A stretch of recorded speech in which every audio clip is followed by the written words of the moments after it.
ফরজ গোসল কিভাবে করব সুন্নাহ পদ্ধতিতে জানতে চাই। মাজারে টাকা দেওয়া যাবে কি এবং সেই টাকা দিয়ে সমাজের ভালো কাজে লাগানো যাবে কি? সালাতের সাজদা বা বৈঠক থেকে দাঁড়ানোর সময় হাতে ভর দিয়ে ওঠা যাবে কি? চেয়ারে বসে সালাত আদায় করার জন্য আহ, কোন পজিশনে আমরা বসবো? পেশাব করার পর পানি দিয়ে পবিত্রতা অর্জন করলে হবে নাকি আহ, মাটির ঢিলা বা টিস্যু ব্যবহার করতে হবে নাকি দুটি একসাথে ব্যবহার করতে হবে? আমার মা বাবা আত্মীয় স্বজন মারা যাওয়ার পর তাদের পক্ষ থেকে আমি কি করতে পারি যাতে তারা সেটার ফল পেতে পারে? কোন অবস্থা তৈরি হলে চেয়ারে বসে সালাত পড়তে পারবো? যুবকদের জন্য বর্তমানে ঈমান চরিত্র রক্ষার সবচেয়ে বড় চ্যালেঞ্জ কি? এ থেকে বাঁচতে কি করণীয়? একজন সাধারণ মুসলিম যদি জান্নাতের উচ্চ মর্যাদা অর্জন করতে চায় তাহলে প্রতিদিন নিয়মিত কোন আমলগুলো অল্প করে হলেও করতে হবে? আলহামদুলিল্লাহ ওয়াসসালাতু ওয়াসসালামু আলা রাসূলিল্লাহ ওয়া বাদ। সুপ্রিয় দর্শক শ্রোতা, আপনাদের পাঠানো অনেকগুলো প্রশ্ন থেকে আজ আমি কয়েকটি প্রশ্নের উত্তর দেব। অমা তাওফিকে ইল্লা বিল্লাহ।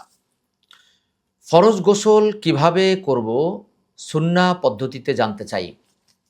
ফরজ গোসল করার জন্য আলাদা কোনো পদ্ধতি নাই। আল্লাহ তাআলা ৫ নম্বর সূরা ৬ নম্বর আয়াতে তিনি যে কোনো সালাতের আগে উজু করতে বলেছেন। রাসূলুল্লাহ সাল্লাল্লাহু আলাইহি ওয়াসাল্লাম ফরজ গোসলের আগে তিনি উজু করতেন, অর্থাৎ আমরা যেভাবে সালাতের জন্য উজু করি ঠিক সেভাবেই রাসূলুল্লাহ সাল্লাল্লাহু আলাইহি ওয়াসাল্লাম ফরজ গোসলের সময় উজু করতেন। এটা সাধারণ গোসলের সময়ও তিনি করতেন, অর্থাৎ ফরজ গোসলের সাধারণ গোসলের নিয়ম একই। আমরা উজু করে তারপরে গোসল করব। মাজারে টাকা দেওয়া যাবে কি এবং সেই টাকা দিয়ে সমাজের ভালো কাজে লাগানো যাবে কি? মাজারে টাকা দেওয়া সম্পূর্ণরূপে হারাম একটি কাজ, কেননা মাজারে যিনি থাকেন তার টাকার কোনো প্রয়োজন নেই। যেমন শাহজালাল ইয়েমেনি রহেমাহুল্লাহ, তার কোনো টাকার প্রয়োজন নেই। তার জামা কাপড় কেনার জন্য, তার আত্মীয় স্বজনের ভরণ পোষণের জন্য কোনো টাকা পয়সার প্রয়োজন নেই, কেননা তার জামা কাপড়ও লাগবে না, তার আত্মীয় স্বজনও নেই। এছাড়া শাহজালাল ইয়েমেনি রহমাহুল্লাহর কোনো বংশধরও নেই যে সেখানে টাকা দিলে তারা পাবে। আর এই পদ্ধতিটি ইসলামেও নেই। এটি হিন্দু ধর্ম বা বিভিন্ন ধর্মে বিভিন্ন কবরকে বা বিভিন্ন গুরুদের কবরকে পূজা করা হয়, আর সেখানে বিভিন্ন টাকা পয়সা দেওয়া হয়। ইসলামে এই জাতীয় কোনো বিধান নেই। রাসূলুল্লাহ সাল্লাল্লাহু আলাইহি ওয়াসাল্লাম, সাহাবায়ে কেরামগণ, তাবিঈনগণ, আমাদের সালাফগণ এই ধরনের কোনো আমল করেননি। অতএব মাজারে টাকা দেওয়া সম্পূর্ণরূপে হারাম। যারা মাজারে টাকা দেয় তাদের নিয়তটাই সহি না, কেননা তারা এই নিয়তে টাকা দেয় যে মাজারে টাকা দিলে যেন আল্লাহ আমাকে একটা সন্তান দান করেন, মাজারে টাকা দিলে যেন আমার সন্তান সুস্থ হয়ে যায়, মাজারে টাকা দিলে আল্লাহ যেন আমি সুস্থ হয়ে যাই, মাজারে টাকা দিলে আল্লাহ যেন আমার মেয়ে ভালো ফলাফল করে। অথচ এই জাতীয় বিষয়গুলো চাইতে হবে একমাত্র আল্লাহর কাছে। মাজারে যিনি আছে তিনিও আল্লাহর রহমতের মুখাপেক্ষী, কেননা মাজারে যদি কোনো কুকুর প্রস্রাব করে ঠেকানোর মতো ক্ষমতা তার নেই। অতএব মাজারে টাকা দেওয়া যাবে না এবং মাজারে কোনো মানতও করা যাবে না, এগুলো হারাম একটি কাজ। সালাতের সাজদা বা বৈঠক থেকে দাঁড়ানোর সময় হাতে ভর দিয়ে ওঠা যাবে কি?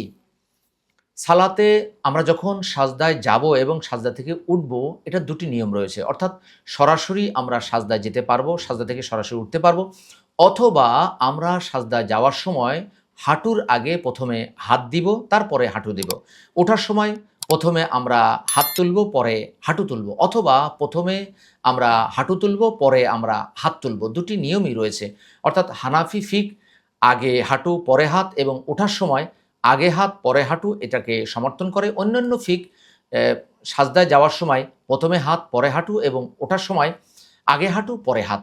দুটি নিয়মই সহি হাদিস দ্বারা প্রমাণিত। যে কোনো একটি আমল আপনি করতে পারেন, অথবা আপনার স্বাস্থ্যগত বিষয়ের দিকে খেয়াল করে, অনেকে ওজন বেশি সেই দিকে খেয়াল করে যেভাবে আপনি কমফোর্ট ফিল করেন সেভাবে আপনি করতে পারেন। এগুলি সুন্নাহ বিষয়, এগুলো মতানৈক্যের কোনো বিষয় নয়। চেয়ারে বসে সালাত আদায় করার জন্য কোন পজিশনে আমরা বসবো? অর্থাৎ চেয়ারে বসে কেউ যদি সালাত আদায় করে মসজিদে, কাতারের কোন পজিশনে তিনি থাকবেন?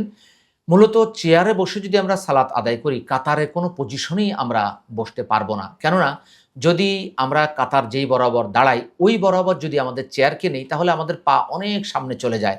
আবার যদি যেই বরাবর সবাই দাঁড়াচ্ছেন ওই বরাবর যদি আমাদের পা রাখি, চেয়ারকে যদি আরও অনেক পেছনে দিয়ে দিই, তাহলে যিনি পেছনে আছেন বা যারা পেছনে আছেন তারা যথাযথভাবে সাজদা করতে পারবেন না। এজন্য মূলত চেয়ারে যদি আমরা বসতে চাই, আমাদের মন মতোই বসতে পারবো, এটা সঠিক তরিকায় বা সুন্নাহ তরিকায় আমরা বসতে পারবো না। এ কারণেই অনেক মুহাক্কিক বলেছেন যে চেয়ারে না বসে আমরা স্বাভাবিকভাবেই বসতে পারি। রাসূলুল্লাহ সাল্লাল্লাহু আলাইহি ওয়াসাল্লাম জীবনের শেষ যেই সালাতটা তিনি আদায় করেছেন অসুস্থতার জন্য, সেটাও তিনি বসে আদায় করেছিলেন। পেশাব করার পর পানি দিয়ে পবিত্রতা অর্জন করলে হবে, নাকি মাটির ঢিলা বা টিস্যু ব্যবহার করতে হবে, নাকি দুটি একসাথে ব্যবহার করতে হবে? মূলত আমরা যদি পেশাব বা পায়খানা করি তথা ইস্তেঞ্জা করি, তাহলে শুধুমাত্র ঢিলা দিয়েও যদি করি তাও হয়ে যাবে, অথবা শুধুমাত্র পানি দিয়েও যদি করি তাও হয়ে যাবে, অথবা দুটি দিয়েও যদি করি তাও হয়ে যাবে। ২ নম্বর সূরা, সূরা আল বাকারা ২২২ নম্বর আয়াতে আল্লাহ বলেছেন, ইন্নাল্লাহা ইউহিব্বুত তাওয়াবিনা ওয়া ইউহিব্বুল মুতাতাহহিরিন। নিশ্চয়ই আল্লাহ তাওবাকারীদেরকে এবং পবিত্রতা অর্জনকারীদেরকে ভালোবাসেন।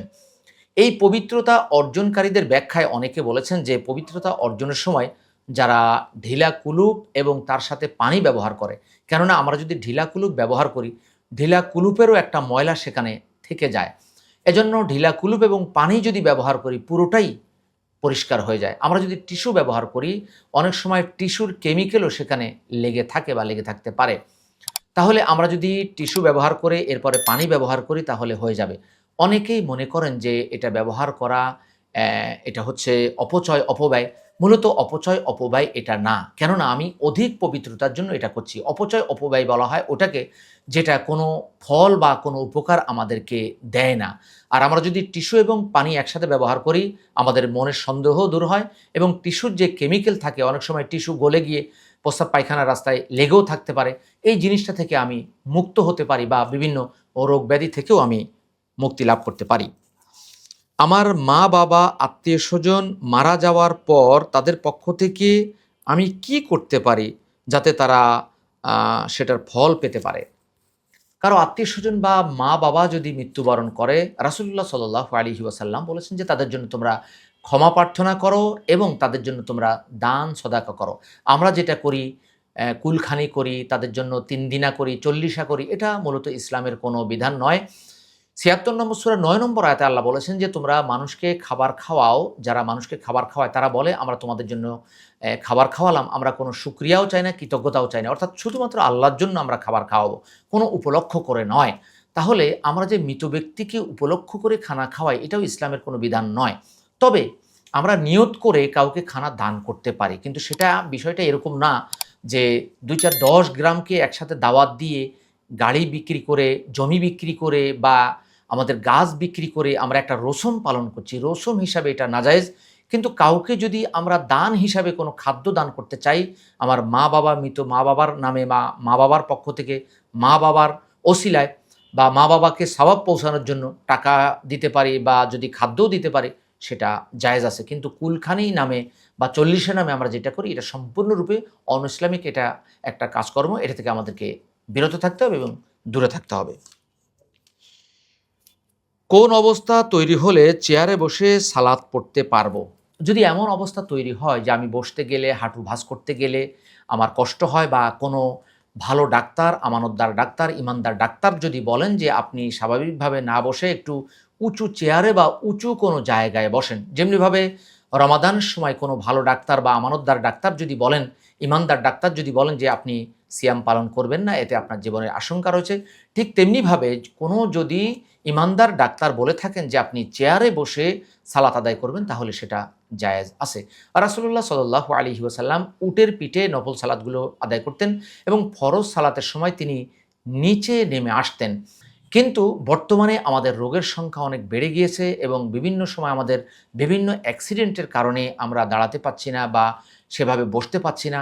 চেয়ারে বসতে পারলে আমাদের হয়তো জিনিসটা ভালো হয়। এটা যদি কোনো ডাক্তার বলে তাহলে সেটা সম্পূর্ণরূপে জায়েজ।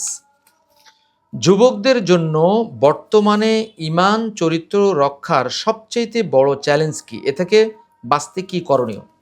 বর্তমানে যুবকদের জন্য সবচাইতে বড় চ্যালেঞ্জ হচ্ছে যে হারাম থেকে বিরত থাকা, নেশা জাতীয় দ্রব্য থেকে বিরত থাকা, খারাপ সঙ্গ থেকে অর্থাৎ খারাপ বন্ধু থেকে বিরত থাকা, যাকে তাকে বন্ধু না বানাও এবং বান্ধবী থেকে দূরে থাকা, এবং তাদের লজ্জাস্থান এবং চক্ষুকে হেফাজত রাখা, ভাবি, খালাতো বোন, মামাতো বোন, ফুফাতো বোন, চাচাতো বোন, এই জাতীয় বোন থেকে দূরে থাকা, লজ্জাস্থানে হেফাজত করা এবং নিয়মিত 5 ওয়াক্ত সালাত আদায় করা এবং রাসূলুল্লাহ সাল্লাল্লাহু আলাইহি ওয়াসাল্লাম এবং কোরআনের বিধিবিধানগুলো মেনে চলা। তাহলে অবশ্যই তারা সহি পথ লাভ করতে পারবে। একজন সাধারণ মুসলিম যদি জান্নাতের উচ্চ মর্যাদা অর্জন করতে চায় তাহলে প্রতিদিন নিয়মিত কোন আমলগুলো অল্প করে হলেও করতে হবে। একজন মানুষ যদি জান্নাতের উচ্চ মাকাম পেতে চায় তাহলে নিয়মিত প্রতিদিন 5 ওয়াক্ত সালাত আদায় করতে হবে। পুরুষ হলে জামাতের সাথে আদায় করতে হবে। নারীরা ঘরের অন্দরমহলে তারা নিজে নিজে আদায় করবে। পাশাপাশি রাসূলুল্লাহ সাল্লাল্লাহু আলাইহি ওয়াসাল্লামের যে সুন্নতগুলো রয়েছে সেগুলো আদায় করতে হবে, কোরআনের বিধিবিধানগুলো মানতে হবে, মা বাবার সেবা করতে হবে, হালাল হারাম বেঁচে চলতে হবে, সুদ ঘুষ থেকে বেঁচে চলতে হবে এবং কোরআন এবং সুন্নাহর যাবতীয় বিধিবিধানগুলো মেনে চলতে হবে। তাহলে ইনশাআল্লাহ একজন মুমিন জান্নাতের উচ্চ মাকাম লাভ করতে পারবে। আল্লাহ তাআলা আপনাকে, আমাকে, আমাদের সকলকে এই প্রশ্নগুলো থেকে জেনে সে অনুযায়ী আমল করার তৌফিক দান করুক। আমিন। কুরআন সুন্নাহ ফাউন্ডেশন, কুরআন সুন্নাহ ফাউন্ডেশন।